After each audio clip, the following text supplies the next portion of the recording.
nasa linya na Chairman Romando Artes. Good morning po, Chairman. Good morning, Miss Maricel at DJ Chacha at sa inyong tagapakinig. Magandang umaga po. Chairman, siguro ang pag-usapan muna po natin yung dito po sa may bandang Uste kasi may meeting na daw po kayo with the officials. Kamusta po yung naging feedback nila? Magpo-push through po ba yung project na ito na suggestion nga po ng MMDA para po maibsan yung baha dyan sa Maynila? Well, una-una po, ito po ay naging proposal na before but it was rejected by the administration ng UST. Pero pinagbigyan po tayo na makapag-present ng ating pong idea. Nagkaroon naman po kami ng innovation at napagkasunduan po namin na pa-finalize namin yung plano, then we'll write a letter sa UST formal this time para po maipresent sa board po ng UST. Ang sinasabi ko pong innovation ay dati po kasi yung catchment lang talaga yung pong ilalagay. This time, ang sinabi ko po sa pamunuan ng UST na malalim naman po yan, lalagyan ko po ng first level basement para po magamit na parking ng UST. So, at yun po yung magiging pakinabang na UST. Bukod po doon sa hopefully bumaba po ang baha doon sa kanilang area. Kada po malakas ang pag-ulan, even po kasi yung hospital nila Binabaha.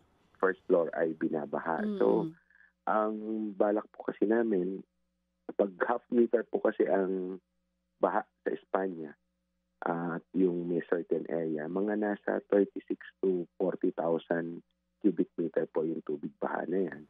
So kung papagamit po sa amin yung 8,000 square meter ng football field, kaya po nito mag-hold ng 72,000 Cubic cubic meters. meter of water. Oo. So maiilalim po natin yung tubig baha pag ganyan Oo. po yung ulan. Yun nga no, yun po yung inyong proposal na sinasabi nyo. Proposal na before but ni-reject. Anong taon nyo po yan unang sinuggest? And paano po kaya tayo nakakasiguro na this time mas positibo po yung magiging sagot ng school management? I think panahon po yan ni Sec Babe Simpson, which is between 2010 to 2016 siguro. So almost 10 years ago. So, more than. Pero this time nga po, para maging mas katanggap-tanggap, ay atin pong sinasuggest na kung tayo po ay papayagan. Yung first level po ng pinaka-baon ng rain catchment ay gagawin po nating parking na ipapagamit po natin or kanila pong magiging parking yan. Which is kasya po ang 400 vehicles. Tapos po, sabi ko po sa kanila, kung papayagan pa rin po, since it's a football field, hahanapan ko po yan ng corporate sponsor para po maging FIFA accredited na football field pag ni-restart po namin. Chairman, dun sa naging meeting ninyo, positibo po ba o medyo alanganin na matuloy yung proyekto? Base po dun sa naging reaksyon. Well, sa akin naman pong palagay, kasama ko po si Mayor Isko, medyo receptive naman po sila. Siyempre may mga concerns lang po, like paano kaya yung methodology, dahil alam naman po natin may malapit pong building doon na medyo luma. Siyempre po, natatakot sila na baka magkaroon ng epekto. At yung pong design mismo, kung ano po talaga yung plano. So kaya nga po kami ay maingat sa paggawa ng plano to make sure na yun nga po, walang maapektuhan na building, paghinukay, at marirestore po namin ng tama. So kaya po medyo nagtatagal pa rin, more than 2 weeks na siguro na napunta kami. We just want to make sure na pag pinresent po namin yung mga plano, yung talagang actual, ay magugustuhan po ng pamunuan ng US. Oo nga po, kasi medyo bago 'to, eh, hindi lang po sa mga taga-Uste, maging do'n sa ibang areas na plano sanang tayuan itong catchment system or project na ito. Lalo pa ngayon ano, academic year na po, nagsimula na yung pasok, so medyo technically this year for sure malabo na po itong matuloy. Let's talk about budget. Ito po bang pino-propose ninyo, balita ko meron na daw pong budget sa DBM, tama po ba? Opo, Mm. meron po kasi kaming na embargo na inabandon na mga proyekto dito po sa MMDA at kami po ay Ano ay sorry sir, ano po usap. ulit 'yon? May mga na anong proyekto po? Meron po kaming nung nag-budget review po kasi may Opo. mga budget po sa aming ahensya na sa tingin po namin ay hindi na namin priority. So, na nag-budget review po, yan po ay binolunteer namin na So i-embargo. Chairman, So, yun pong budget for other projects sana ng MMDA, dito po sana ililipat. For 2025 po yun? Ganun po yun?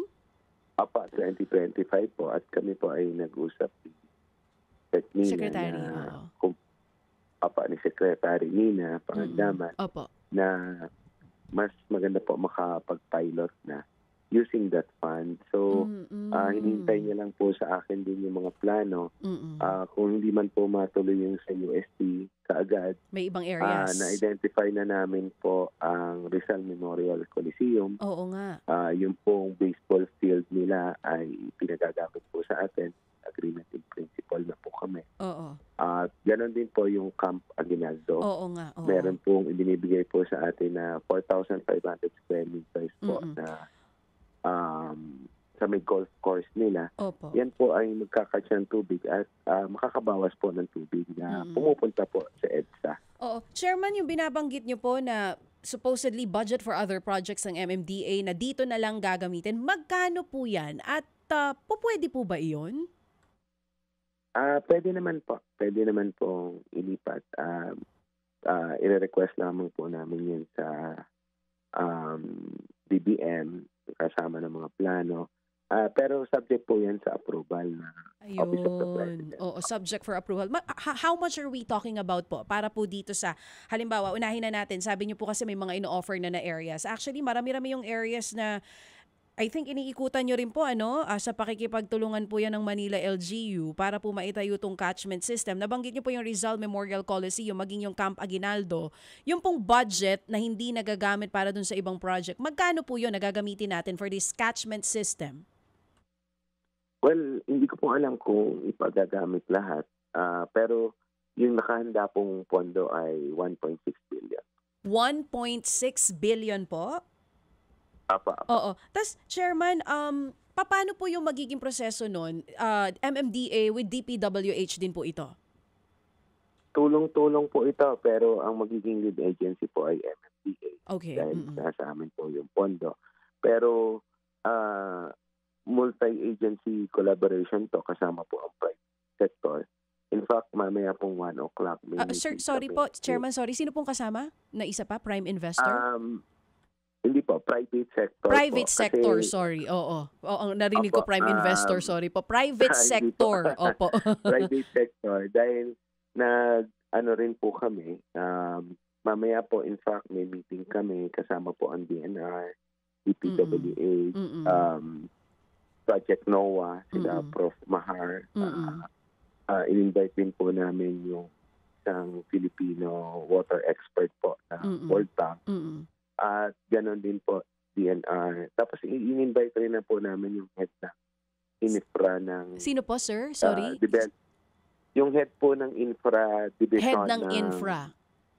Ng DEP po. Yung development po natin. Opo. Apa. Sir, mamaya po yung meeting namin 1 o'clock. Opo. Sige sir, Chairman, pag-usapan natin ito kung may 1.6 billion pesos na pwedeng gamitin for this project. Are we eyeing next year to start the project? Kung ma-approve na ilipat po yan for the catchment system? And can you tell us kung paano po mag-work itong binabanggit ninyo na catchment system? Kasi na-mention nyo po dun sa mga previous interviews ninyo na ito pong pattern na to ginagamit na sa Singapore, Japan, Hong Kong. How are we sure na pwede po nating i-adapt yung disenyo na yan dito po sa Metro Manila? Well, unang-una po basic lang naman po yung design niya. In fact, meron na po tayo yan sa BGC. Meron na rin po sinimulan ang Quezon City Government, although medyo hindi naman po kalakihan. Ang principle naman po niyan, kaya nga po namin kailangan i-involve ang Project NOAA, sila Prof. Mahar, ang DNR, kung saan po tumutulo or tumatakbo yung tubig at naiipon. Dapat po malapit siya doon. Tapos po, para pag natural flow lang ng tubig, instead na naiipon po yung runoff water sa karsada, ay pupunta muna po doon, i-store muna po natin. At pag tigil po ng ulan, ay ipapump out natin yung tubig. Papunta sa creek or papunta po sa drainage system. Ang principle po nito, yung mga runoff water, meaning tubig po na dala ng ulan na nasa karsada, instead po na maipon muna sa karsada bago mailabas ng ating mga drainage system, ating mga natural waterways na minsan heavily silted or maliit, ay ma-imbak muna po natin sa water catchment. Mayroon pa nga pala po kaming innovation na iniisip na kung wala naman po mga kasunod na pag-ulan, yung ma-iimbak po natin tubig ay magamit for secondary use. Panghugas ng sasakyan, pandilig po ng halaman, kunin po ng mga bombero po natin. Yun po yung principle niya. As to efficiency, that's why kami po ay nagkukonsulta sa mas mga eksperto. Dahil kailangan po yung paglalagyan natin ay nasa tamang lugar para masiguro po na talagang pumupunta po dyan yung tubig at naiipon para po imbak nga po natin. So, multi-sector naman po ito na initiative. Mangunguna lang po ang MMDA. Pero we'll make sure po na hindi po masasayang ang pera ng pamahalaan po sa proyekto po na ito. Sir, magandang umaga, si Maricel po ito. Chair, yung nabanggit nyo lang kanina na pwede palang i-request sa DBM na mailipat yung project dito sa rainwater catcher. Ano po yung i-give up na project ng MMDA para po dito sa rainwater catchments?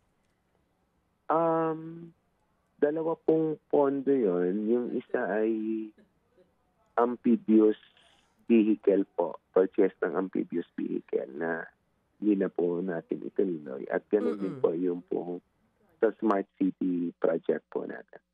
Bakit po hindi na natin kailangan yung amphibious vehicle? Parang very useful siya sa Malabon. Ano? Well, unang-una po yung naiprograma po ay medyo yung disenyo po ay tingin namin hindi po masyadong applicable dahil sobra pong lalaki. In terms of maneuverability ay hindi po tingin namin angkop dito po sa setting dito sa NCR. So masyadong malaki yung amphibious vehicle, hindi rin natin magagamit. Hindi po dito. Tama Mas ba? parang Tama ba? applicable siya pampundok. Opo. Tama ba, Chair, ang intindi ko, itong amphibious vehicle yung pwede ka by land tapos pag umulan, pwede na siyang lumutang? Tama Apo, ba? at pwede rin po sa bundok. Apa, yun po yan. Oo. So yun po yung isa. Tapos ano po yung isa pang project? Smart City po na project po. Ano po yung Smart City? Sorry, More Chair. on ang plano po dyan ay connect ang 17 LGUs at 7 departments papunta po sa DICT para po magkaroon sila ng free wifi at ganoon din po magamit yung broadband po ng DICT. So, may mga schools din po na i-connect dyan po sa Smart City project na yan. At may iba pa pong component like CCTV, yung sa IPS po natin na sa amin pong palagay ay pwede muna pong i-hold. Dahil nang nag-review po ang presidente ng budget kasi nga po may mga before may mga parang na bawasan na budget. I-volunteer po namin na kung kailangan po itong pondo to ay isaoli muna po namin or i-hold muna namin yung paggamit para po mailipat nga po doon sa mga prioridad na proyekto. Hindi lamang po sa MMDA, kundi sa iba po pong departamento sana. Ano sir yung pinagbatayan natin to say na pwedeng i-halt or ipagpaliban po itong smart city? Nasa MMDA naman po yan. Meron naman po kasi kami pang mga ongoing projects na dito tungkol din po dyan sa smart city. At sa amin pong palagay, mas appropriate na po na may pondo rin naman po ang DICT for that. So parang ang ano po namin ay siguro po DICT na lang po yung mag-implement rather than kami. Okay. So ibig sabihin na bigay muna, DICT na yung magfo-focus dyan sa project. Sila naman po yung may pangunahing mandato. Although kami rin po mayroon dahil may mga infrastructure na kami existing. Mga last mile po kasi ito para maikabit po yung mga LGUs po at some government agencies. Hindi lang po cameras, telecommunication, data analytics. yung mga ganun po. Oo. Lahat Kasi po yan. naalala ko po yan, Chairman, hindi ko alam kung kayo ang nagbanggit nito sa amin ni Manong Ted, yung Smart City na yan, na modernization program, para mas data-driven, connected, yung MMDA sa different LGUs po natin. And maganda yung adhikain itong project na ito kasi makakatulong po sana ito sa traffic, una na, maging dun sa mga halimbawa areas na binabaha na madaling mas makikita or even dun sa pagresponde, dun sa mga kailangan pong puntahan na mga areas na mataas na rin po yung tubig. So matutuloy pa naman po ba yan this year? Pero sa DICT na ito, may pondo na doon kahit pakunin natin yung pondo sana dito at ililipat natin for catchment system. Actually, sa ngayon po, meron naman po. Pero it's with the ALG na po. Yun sa kanila pong 911 Emergency Center na halos pareho rin po i-connect yung mga LGU sa National Command Center po ng DILG. So, wag po kayo mag-alala. May matutuloy po naman po yan. Kasi, although sa ibang department na po. Chairman, paano po yung I think kasama dito sa Smart City, yung sa mga intelligent traffic lights natin, halt din yon? Kasi supposedly that papalitan po yun, di ba po? Ay, hindi naman po. Sabi ko nga po sa inyo, meron po tayong mga ongoing projects regarding the Smart City, which is yung ipagkakabit po natin ng mga intelligent cameras at yung pong ITS natin. Maibalita ko lang po sa inyo, nakakalungkot lamang po noong isang araw. Nag-text po sa akin si Congressman Chua na hindi gumagana bigla yung isa naming traffic light na intelligent na nung puntahan po namin mga tao. Ninakaw po yung lahat ng laman sa loob noong pong lantern. Saang area po yan, Chairman? Sa May Manila po. Kaya nga po, this morning magpa-file po kami ng complaint sa police para po ma-investigahan at hopefully mahuli po yung nagsira at nagnakaw po noong system natin. Saang eksaktong area po yan, Chairman, sa Maynila? Hindi, i-text ko na lang po doon sa po. staff niyo. Hindi ko po hawak yung exact location. Ang punto ko po, kung yan po ay ibebenta nyo lang sa mga kumuha dahil doon sa tanso, napakalaking perwisyo po unang-una dahil delikado, nawalan po ng supply. Pwede po makakos na aksidente. At the same time, ang mahal po dyan yung mga components, hindi naman po yung tanso lamang. So, sana po sa ating mga kababayan, pera po ng pamahalaan yan. Sana po, wag po sanang gawin yung mga ganyan bagay dahil perwisyo po talaga. Sir, balikan ko lang po yung sinasabi ninyo kanina kasi nabanggit po ninyo yung mga areas, potential areas na pwedeng paglagyan itong rain water catcher. Yung UST, nandyan din po sa Camp Aguinaldo, sa QC, Raha Sulaiman at Liwasang Bonifacio. Paano po ito napili? Although narinig ko po kanina, sinabi nyo yung mga malalapit talaga doon sa mga bodies of water, sa mga creek. But ano yung mga considerations pa natin dito?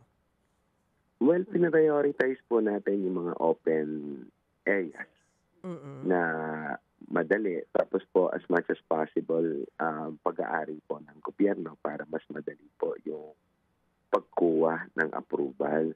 At Mm. ganoon din po, since ito po ay nasa loob ng property, hindi tayo magsasara ng karsada, mas mabilis po yung paggawa.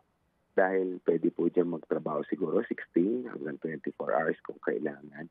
Para po half the time yung paggawa. Kung if you're looking at isang taon at kalahati sa ganyang mga proyekto, baka po kayanin ng isang taon. Yun po yung mga consideration namin. At nag-ano po kami ng priority area. Tulad po niyan sa Taft Avenue, alam naman po natin maraming schools dyan, hospital, at pamahalaan din po, mga opisina ng pamahalaan. So, magpa-prioritize po kami. Tulad po ngayon, yung Taft, kung magagawa po namin lahat yan sabay-sabay, tapos nag-uusap din po kami ng DPWH na yung 3 pumping station sa Rojas Boulevard ay mas palakihin. At meron din pong proyekto dyan na babaguhin po yung drainage, lalakihan, na to the point na parang catchment na rin po siya. So pag nagkasabay-sabay po yan, mararamdaman po ng ating kababayan.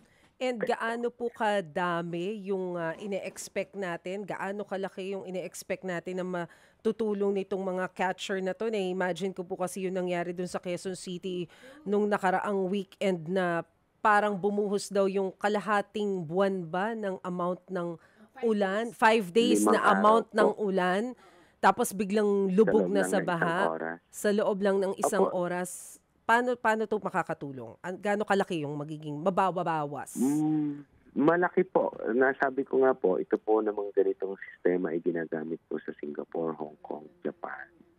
At marami pang bansa. In fact, kahapon po nakipag-meeting din po ako sa AIIB, yung pong isang international financial institution. At sila po ay magbibigay ng grant para po makatulong dito po sa pagtatayo. So, ito pong ganitong sistema ay ginagawa na sa iba pang syudad sa buong mundo. Meron po sa New York, ang tawag po nila ay Cloudburst Project, ganun din po sa Copenhagen. So, siguro naman po dahil ginagawa na ito sa buong mundo, ito po naman siguro ay kumbaga hindi na bagong teknolohiya. At ito po raw talaga ang ginagamit na panlaban sa mga epekto po ng climate change. Kasi nga po nakikita natin na palakas ng palakas yung buhos po ng ulan. Kaya nga daw po cloudburst ang tawag dyan para po siya maikumpara nyo sa lobo na may laman tubig tapos sinundot po. Ganoon na po yung buhos ng ulan sa ngayon na parang ibinubuhos.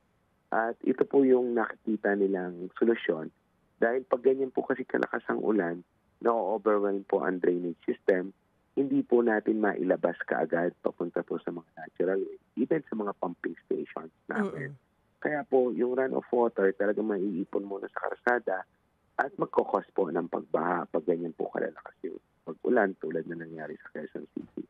So ang solution po na ini-employ o ginagawa nila sa buong mundo ay rain catchment po talaga para temporarily ma-store muna yung tubig and then mailabas po unti-unti sa mga waterways at sa drainage system. Okay. Nabanggit po kasi ni PBBM before na ang gusto niyang mangyari dito sa mga flood control, kagaya nga po nitong mga catchers, wag itapon yung tubig, kumbaga ma-recycle. Nabanggit niyo rin naman yun kanina, but how do we plan to do that? I mean, magiging simultaneous ba yung pagsasagawa natin ng project na etong rainwater catcher tapos diretso recycle? Hindi naman po necessarily i-recycle kung hindi gamitin. Kasi like po sa Camp Aguinaldo, ang usapan po namin ni General Arevalo, yung camp commander, ay i-store muna po namin yung tubig tapos kukunin po nila pandilig po ng golf course, ng kanilang mga halaman sa loob, mga puno po kasi dyan. Habang wala pa po yung ulan, mga gamit po nila, Tapos po, maglalagay lamang kami ng protocol na ah, kailangan ganito lang level yung tubig muna hanggang pwede namin imbakin. Para po ma-ensure naman na pag dumating po yung ulan, susunod na ulan ay wala na pong tubig yung ating catchment para po makakuha ng mas maraming tubig. So, yung sinasabi po ng ating Pangulo, tama po yun, pero hindi naman po necessary na i-recycle siya pang inom ng tubig. Meron naman po mga secondary use na pwede pong paggamitan without further processing po yung pong tubig para magamit po for secondary use. Baka kasi ang target natin, Chair, yung sa Singapore talaga na nare-recycle nila. Ang sosyal eh. Pwede naman po yun. Pwede po yun. Mm-mm. Pero magastos na po yun dahil kailangan nyo na ng reverse osmosis po siguro. Or mga talagang filtration system na maayos. Pero again, we can study naman po na later on kung talagang kailangan at feasible. Pero ito po kasi malaki na rin na maitulong insofar as pagbawas po na consumption ng tubig na malinis. Kasi nga po, instead na ipandilig natin doon sa golf course tulad nga po sa Camp Aguinaldo, ay yung malinis na tubig na galing po sa ating water concessionaire. Pwede na po itong magamit. So, in effect, nakakabawas po tayo ng consumption ng mga tubig galing po sa na malinis na pwede po sana mainom na lang. Chair, chine-check ko yung mga design ng rainwater catchment system para lang magka-idea. Hindi ko kasi ma-picture kung ano yung itsura niya eh. Yung sa atin po ba, kasi itong nakikita ko ng mga design sa ibang bansa, meron pala na nakaangat sa lupa. Yung sa atin, underground ang target natin no po? Opo, underground. Halos lahat po yan. Baka po ang nakikita nyo. Meron kasi mga rain catchment po na may building sa taas. Kumbaga may struktura sa taas, yung kanilang basement ang nagiging rain catchment. Pero on our end po, para po mas tipid, ang design lang po namin para lang po siyang swimming pool. Okay. Na covered. Tapos may maliit lamang pong struktura yan sa taas para po lang sa opisina at operation po noong pump na yun nga po, pag puno siya ay kailangan po maipump din sa natural waterway or sa drainage system, yung tubig po para meron na naman po siyang espasyo para sa susunod pa na tag-ulan. So, yun sa amin po mas simple kasi kung hindi po kasi load-bearing yung nasa itaas, yung cover niya po hindi kailangan ng sobrang tibay, meaning load-bearing na mga pundasyon. So, depende po yan sa lugar at depende po sa purpose. Like, kunyari, golf course lang naman siya, so walang dadaan sa sasakyan. Hindi po kailangan na sobrang kapal noong cover. Yung mga ganun pa. I see. So, i-design naman po yun. Opo. So, meron na pala tayong existing design. Nagawa na po natin. Meron na po kami. Fina-finalize na lang po kasi siyempre po pag pumayag yung isang lugar, kailangan po yung i-soil test para po doon sa pagpaplano ng mga poste, yung structural design na po. Pero hindi po siya complicated. Paano natin pinipili kung anong lugar yung priority natin, sir, base dito sa mga na-identify ninyo na potential lagyan itong catchment system? Unang-una pong priority criteria ay binabahaba yung lugar. Again, yung principle nga po nito ay instead na nasa karsada, yung baha ay ilagay muna po natin dito sa rain catchment para po kung hindi man totally mawala, although ang ang prefer po namin kung 40,000 cubic meter nga po yung baha sa area, halos doble ang capacity sana para po talagang totally wala na baha.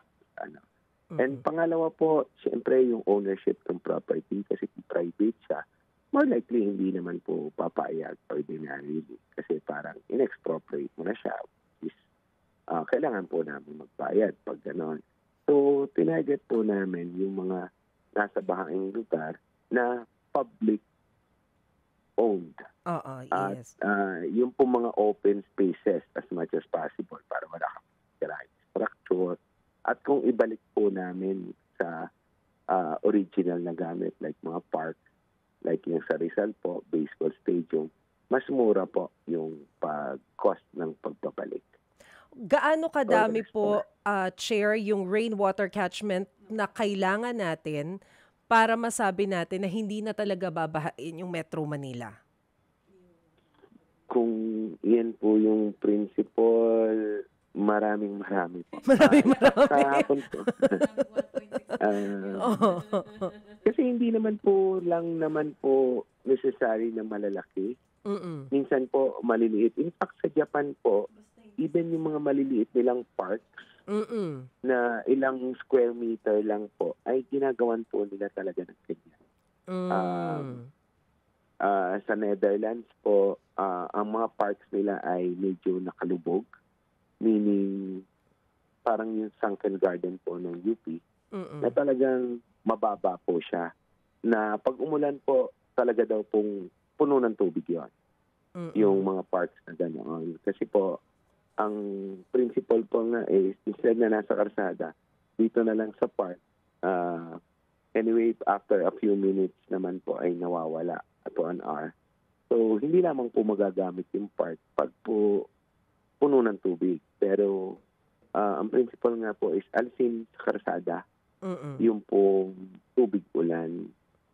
Mm-mm. So, sir, dun sa maraming na yon, ilan lang talaga yung na-identify natin for now? Kasi so far nakikita ko 5 lokasyon. Baka meron akong na-miss. Marami na po. Like sa Quezon City po, 10 na po yung Ah. na-identify namin. Although may isang private, Oo. Leon, bali 2, pero sabi nga po ni Mayor Joy, willing naman daw po ibenta yung Oo. property na yun. So baka daw po i-acquire na LGU para lagyan ng water catchment, tapos po gawing park na lang Oo. babaw. Pero so far yung na-identify namin tulad sa Maynila, na andyan po ang Sulaiman, Remedios, Manila Zoo, Rizal, Ninoy Aquino Wildlife Memorial. Park. Oo. Ninoy Aquino sa Quezon City, tapos Oo. po including Luneta, Oo. Diwasang Bonifacio. So marami naman po kami na-identify na, pero 2 areas pa lang po. Pero sa pagpupulong po namin kagabi, in-inform ko na po ang ating mga mayors, 14 po ang nagpunta kami namin kagabi. Hiningan ko na po sila ng list ng recommended po na Areas. pwede namin Pagtayuan. pwede namin pagtayuan para po ma-aral na kasama nga po itong multi-sectoral team na ating binuo para po kung magkaroon na available na pondo po ay ma-prioritize po natin. Oo. Chairman, magkano ba kada catchment system ang kakailanganin? Halimbawa para dun sa una na gusto nyo pong itayo, sagad po ba yung 1.6 billion pesos na iyon? Depende po kasi nga po una-una may soil testing muna ang unang step. Dahil yan po yung magiging basihan kung gaano kalaki yung pundasyon, yung mga biga po na gagawin. So, depende Depends po at on the depende po area. sa size. Opo. Pero Depende halimbawa po sa dito size po sa at yung unang lalim. halimbawa dito po sa Camp Aguinaldo or yung nabanggit nyo na po kanina na may area na po kayo na binanggit, Rizal Memorial Coliseum and Camp Aguinaldo. For Camp Aguinaldo, magkano kung sakali man magkasundo yung LGU? Wala pa rin. Wala pa po kasi nga po unang-una dyan po yung soil testing. Tapos depende pa rin po sa soil testing kung gaano po ang pwede namin ilalim. Meaning gaano yung height. Ang tinitingnan po kasi namin para po mas efficient is between 8 to 10 meters. Kasi po yan daw po yung hindi kailangan ng sobrang lalaking pundasyon dahil hindi po ganun kataas. Kasi habang tumataas po yung lalim daw po ay mas kailangan na mas malalaking pundasyon. So, iano naman po namin na efficient siya pero hindi po naman po tayo mapamahal dahil siyempre po, kailangan rin tipirin natin kasi po yung pondo. Chairman, at mas marami po tayo. may target timeline po ba tayo dito? sa implementation nung kauna-unahan kung sakali man saan yan unang itatayo? Kung hindi pumayag yung USTE, may ibang areas naman, pero anong timeline po natin dito? Yes po, ang timeline po natin, especially doon sa may available ng pondo, ay within next year po matatapos natin. Okay. And then, may design na po ba sa ngayon? Kung wala pa, yung magde-design po ba nito dito sa Pinas? O dahil sa ibang bansa ito madalas ginagawa, kukuha tayo sa ibang bansa para magdisenyo nito? Well, may consultation na po kami. Like,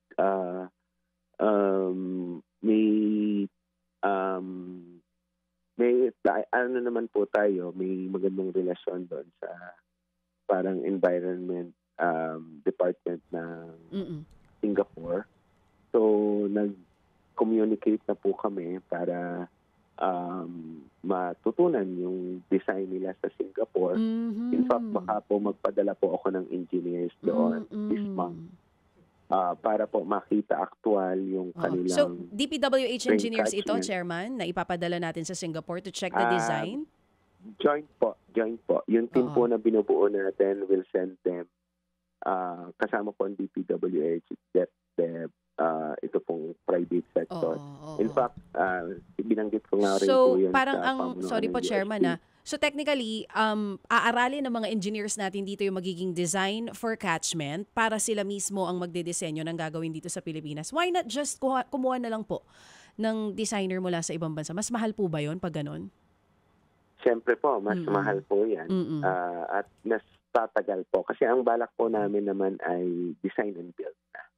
Okay, Dyan po. oo, At, design and build. Para po mas mabilis kasi po kung kami pa yung magde-design, baka po mas tumagal. Marami naman tayong eksperto dito. Magagaling din naman. Oo, magagaling din naman yun Hindi naman nandito. po sa ganong komplikado. Para lang po siyang gumawa ng basement parking ng mall. So, ito nga po mas hindi pa dahil wala naman pong gamit yung taas. Normally park or baseball field or kumbaga hindi po building yung nasa taas kaya hindi po ganoon siya kakomplikado. Last na lang po, Chairman, depende kung may tanong pa po dito si Mas. Chairman, ito pong magiging disenyo kapag final na, will you make it public considering na yung mga areas po, yung ilan sa binabanggit natin are historical sites? Well, definitely po. In fact, kung papayag po ang UST, kailangan po namin din consultahin yung NCA, yung National Historical Institute para masiguro po na wala po kaming mababiolate. Pero again, kung hindi po habang piniplano po yan, meron naman po tayong mga areas na na-identify na mas mabilis po yung implementation. So, habang ginagawa po yan sa UST, unahin po muna namin itong mga less complicated at wala pong issue na mga lugar na na-identify. Yun. Well, at least tignan natin dito tayo sasandal kasi nga po kaya rin siguro ganito po yung suggestion na rin ng MMDA dahil sandamakmak na flood control projects natin ang hindi na gumagana. So ito ng catchment system ang baka pwedeng magsalba po no dun sa mga ibang lugar na talagang binabaha. Tignan po natin, Chairman, antabayanan namin yung iba pang mga balita dito nga po sa suggestion na ito ng MMDA. Chair, yung contractor natin, anong plano natin? Ayan pala. Oo. Ayan po. Isa po sa iniisip namin para po ito ay mabilis at maging mas effective. Pag ito po ay natuloy, isa sa mga magiging qualification po para pumasok po yung malalaking contractors ng pribado. Ang isa po sa mga criteria na iniisip namin ay dapat nakagawa ka ng building ng basement parking na 2 or 3. In which case, ang makakasali po dyan, hindi po yung ordinary na or yung regular contractor po ng pamahalaan, kundi yung mga nakagawa na po ng buildings na malalaki tulad ng malls na more likely po ay galing sa pribadong sektor. Nabanggit yan po before, parang nabasa ko, na yung mga pribadong contractor po, yung contractor po sa pribadong sektor ay ayaw daw po sa gobyerno. Pero this time, we will encourage them po to participate dahil sila po yung mas may kakayahan na gumawa nito. Una-una, design and build po ang aming piniplano. And sila po yung may mga equipment and experience sa paggawa ng structure po sa ilalim ng lupa. Alam mo na, sensitive tayo ngayon sa mga contractors. Saka sa budget. At saka sa budget. Conscious naman po kami to make sure na yung pong pondo ng pamahalaan makakasaya dito sa proposal nito. Dahil ang tingin po namin, pag naging successful po ito, hopefully ito na po yung maging takbo ng programa ng pamahalaan tungkol po sa flood control rather than po yung mga projects na baka naman hindi efficient. So, hopefully, ito po ay makatulong na malaki sa pag-solve po ng problema sa pagbaha dito sa NCR. Ayun. Maraming salamat po, Chairman Romando Artes. Sa susunod po ulit, Chairman. Salamat po at magandang umaga and happy weekend. Happy Salamat weekend po. Attorney Chairman Romando Artes po ng MMDA. Mga kapatid, brothers and sisters, saan ka pa? Dito na tayo sa totoo. Dito na tayo sa True FM. Mga kapatid, mag-subscribe and follow po kayo sa social media accounts ng True Network PH. Yan po kami, hanapin nyo lang True Network PH, Facebook, Instagram, YouTube, TikTok, and podcast. Mapa Apple or Spotify man yan, mahahanap nyo kami. Lahat ng mga napapanood at napapakinggan nyo po sa programa, nasa social media accounts namin yan. So, paano mga kapatid? See you sa social media!